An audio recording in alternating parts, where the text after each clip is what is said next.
Déjame contarte una historia real. Los expertos dicen que empezó en el Oriente, incluso otros dicen que fue en China, y se esparció por todo el mundo. Y había pánico en las calles, y los gobiernos no sabían qué hacer, y empezaron a cancelar eventos, festivales, reuniones, y la economía se derrumbó. Y las personas se dieron cuenta de su propia fragilidad.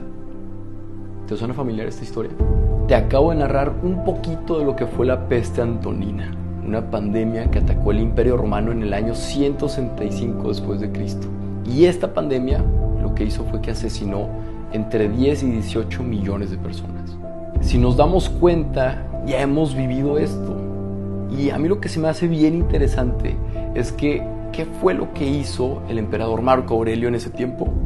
En lo personal hubo 3 cosas que a mí me inspiraron muchísimo.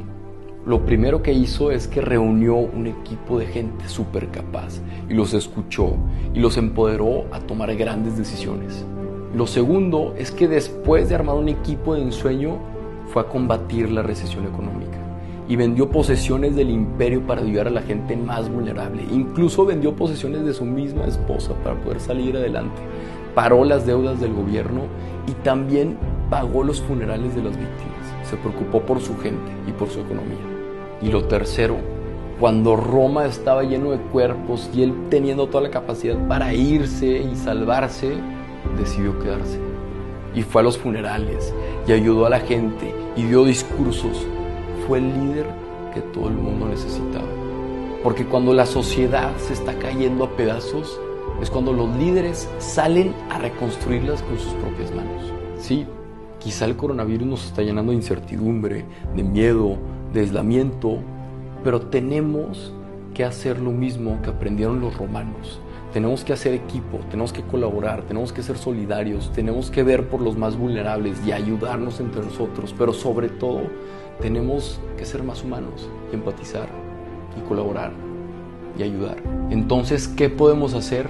Primero, dar gracias por todo lo bueno que está pasando, porque estamos más unidos que nunca, aunque no podamos abrazarnos.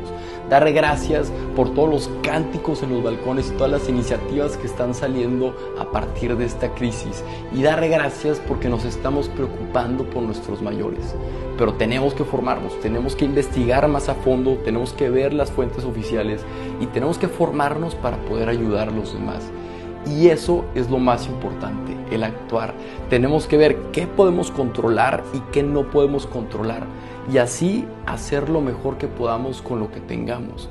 Pero sobre todo, tenemos que ser esa persona que nuestro prójimo necesita.